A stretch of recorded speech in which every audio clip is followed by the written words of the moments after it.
ట్రాన్స్‌ప్లాంటేషన్‌లో ఏ methods follow అవుతాం మగవాళ్ళకి అనంటే దాంట్లో ఎఫ్‌యుఈ మెథడ్ అనేది మేము ఫాలో అవుతామండి. ఫాలిక్యులర్ యూనిట్ ఎక్స్‌ట్రాక్షన్‌లో ఏంటంటే ఇక్కడి నుంచి అంతా మొద్దుబార్చి ఇక్కడ ఒక్కొక్క వెంట్రుక తీసి ఇక్కడ ఇంప్లాంట్ చేస్తారనమాట. సో అది ఎలా చేస్తారో ఇవాళ తెలుసుకుందాం.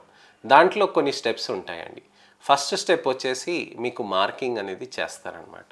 మార్కింగ్ అనంటే అసలుకి మీకు ఎంత గ్రేడ్ ఉంది, ఏ విధంగా మనకి అది ఏ విధంగా హెయిర్ లైన్ కావాలి, న్యాచురల్ హెయిర్ లైన్ ఇస్తాం.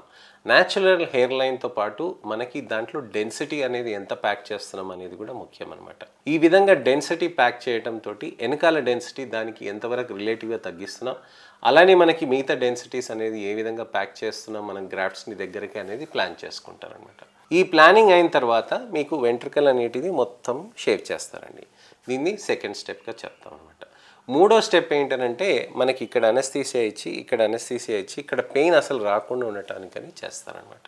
ఈ పెయిన్ రాకుండా ఉండటానికి అని చేయటంతో మనకి ఇక్కడ అంతా మొద్దుబారిపోతుంది. ఆ తర్వాత స్లిట్స్ అనేది చేస్తారనమాట. స్లిట్స్ అనేది ఏంటంటే వెంట్రుకలు మనకి వాటికి ఏదైతే ఫాలిక్యులర్ రూట్స్ ఉంటాయో ఆ రూట్స్ని అకామిడేట్ చేయటానికని స్కిన్ని ప్రిపేర్ చేస్తారనమాట.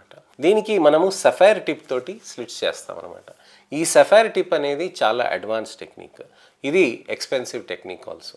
ఈ సఫైర్ టిప్ తోటి చేయటంతో చాలా ఫైన్గా వస్తుంది అనమాట. మనకి ఆ ఇన్సిషన్ ఫైన్గా రావటంతో వెంట్రుకలు అక్కడ పెడితే సర్వైవబిలిటీ అనేది బాగా ఎక్కువగా ఉంటుంది. ఈ సఫైర్ టిప్ తోటి మనకి హెయిర్ లైన్లు చేసుకుంటూ అలానే స్ట్రెంథెన్ చేసుకొని గ్రాఫ్ట్స్ డెన్సిటీస్ అనేటివి ఎక్కువగా చేయగలుగుతాం అనమాట.